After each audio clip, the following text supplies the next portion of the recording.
E aí, gente, tudo bem? Sejam bem-vindos a mais um vídeo aqui do Parabólica. Hoje a gente vai falar sobre terras quilombolas. Antes eu gostaria de te convidar a seguir nas minhas redes sociais, no Twitter e no Instagram, para acompanhar o meu trabalho de fotografia e a gente trocar uma ideia também além aqui do YouTube, ok? Então, terminando esse vídeo, eu te espero lá. Terras quilombolas, hoje, o dia que eu tô gravando, dia 20 de novembro de 2016, dia da consciência negra. E abrindo as minhas redes sociais, que eu sigo alguns jornais lá nas redes sociais, eu vi na Folha de São Paulo que uma minoria, uma a cada 10 terras quilombolas não estão regularizadas pelo governo, não tem os quilombolas, as pessoas que vivem ali não têm a posse da terra, o que é um dado muito triste, é um dado, na verdade, alarmante, porque a gente tem que discutir no sentido da construção da nossa cultura, pensar numa maneira muito mais abrangente, tá? O Brasil tem milhares de terras quilombolas, só em Minas Gerais nós temos centenas de terras quilombolas, que são os descendentes dos antigos moradores do quilombo, que cultivavam a cultura africana, que cultivam ainda, né, dentro dessas terras quilombolas, a grande parte da cultura afrodescendente, né? E eles, grande parte das terras brasileiras não estão registradas, eles ainda não têm a posse da terra, essa que é a verdade, na realidade no Brasil. Bom, vamos entender. O quilombo, né, eu não quero ficar aprofundando porque eu até gostaria de fazer um vídeo maior sobre o que é um quilombo, mas para que todo mundo entenda, o quilombo ele era um local onde os escravos eles iam viver, refugiados, né, aqueles escravos, eles se tornavam ex-escravos a partir da fuga e iam viver em quilombos. E dentro desses quilombos eles buscavam reproduzir o que era mais próximo da sua matriz, né, das suas raízes africanas. Os quilombos eles podiam até ter índios, né, que também fugiam, até brancos, né, sejam nascidos na colônia, ou até mesmo europeus que viam o quilombo como uma oportunidade, uma alternativa de vida. E esses quilombos eram locais onde as pessoas que ali viviam criavam famílias, né, você tinha suas culturas, eles caçavam, eles pescavam, eles utilizavam da agricultura para sobreviver, então são terras, é como se fosse uma sociedade alternativa dentro da colonização brasileira, que não era permitido pelos colonizadores.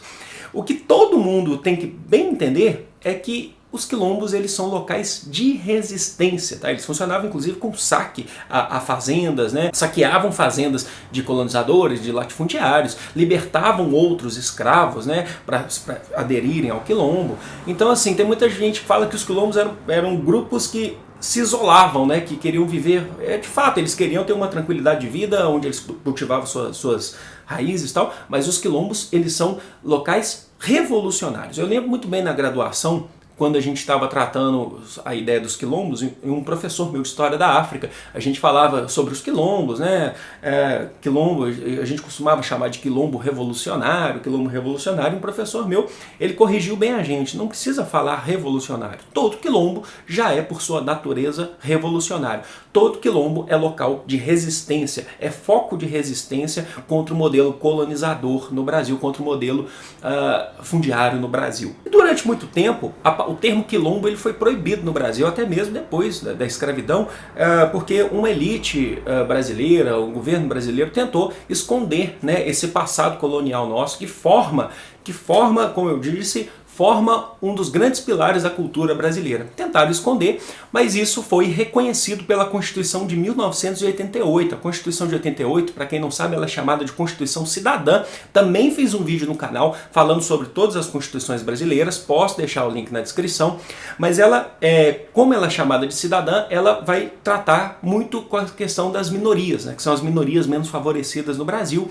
o reconhecimento da importância de todas as matrizes que formam o povo brasileiro, entre eles estão os afrodescendentes, os africanos, a formação dos quilombos. O artigo é os 216, eu vou ler um trecho para vocês que vai falar sobre isso. Então tá aqui, artigo 216, constituem patrimônio cultural brasileiro os bens de natureza material e imaterial, tomados individualmente ou em conjunto, portadores de referência à identidade, a ação à memória dos diferentes grupos formadores da sociedade brasileira, nos quais se incluem.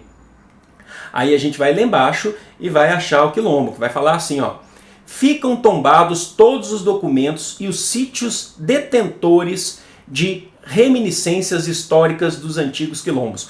Quer dizer que os locais, os sítios arqueológicos, os locais onde se vivem descendentes dos antigos quilombos, locais que foram quilombos, estão tombados pelo patrimônio histórico brasileiro, patrimônio cultural. Quer dizer que esses locais, eles são então registro da nossa história, formação da nossa atual história, da nossa sociedade, da nossa cultura. Sendo assim, a gente vai ter um outro artigo que vai definir, então, a posse da terra para as sociedades, para os descendentes desses quilombos, né, desses quilombolas, a posse da terra para que eles continuem cultivando a sua cultura. Para quem não sabe, é um conceito de antropologia. Uma cultura, uma sociedade, né, um determinado grupo, ele some, ele desaparece a partir do momento que a sua cultura desaparece também. Então, sem cultura não há sociedade, né?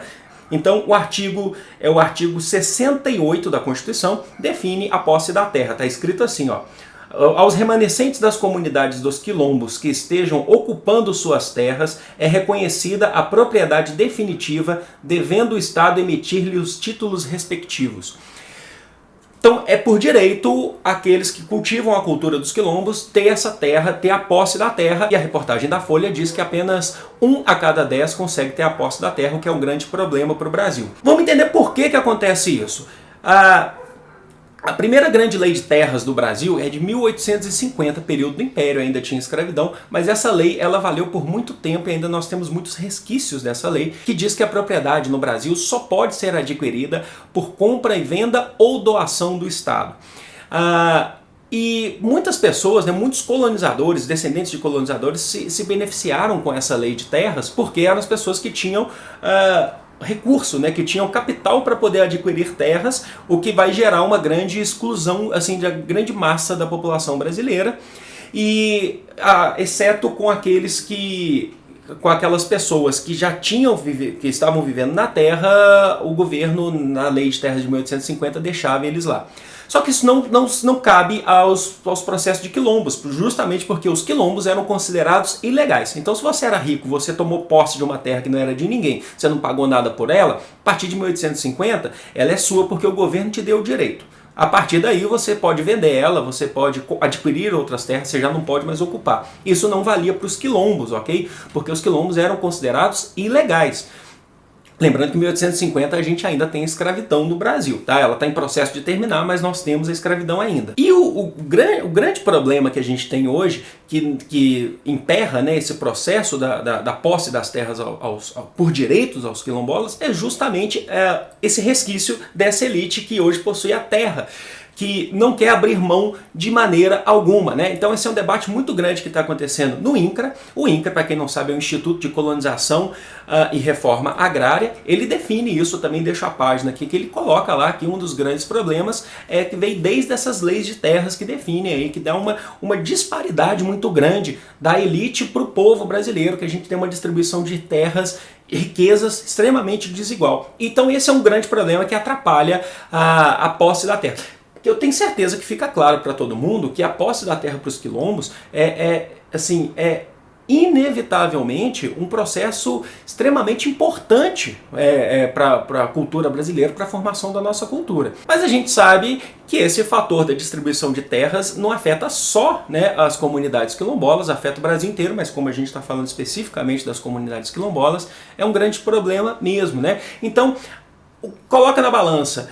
O que é mais importante? A preservação de uma cultura ou alguns grupos, pequenos grupos que dominam grande parte das terras brasileiras? É isso que está colocado em prática. Nós temos grupos que não querem abrir mão, uma elite pequena em números, né, em números de pessoas, porém extremamente poderosa, que detém grande parte das terras do Brasil, mais de 50% das terras brasileiras, e o que a gente vai chamar de minorias que fazem parte da consolidação, da formação da nossa cultura brasileira. É colocar na balança o que é mais importante, a cultura do povo, a sobrevivência de um povo ou o capital. É isso que está colocado, é isso que está falando a reportagem da Folha de São Paulo. Deixa o link aqui na descrição para vocês verem. É um debate extremamente importante, a gente nunca pode abandonar esse debate. Pessoal, é isso que eu queria falar para vocês. Eu espero ter contribuído com o tema aqui. Se vocês gostarem, curtem, compartilhem, se inscrevam no canal. Se ainda não são inscritos, deixem um comentário aqui para a gente trocar uma ideia. Me siga nas redes sociais também para a gente trocar uma ideia. Eu vou ficando por aqui. A gente se vê no próximo vídeo do Parabólico. Um grande abraço e tchau!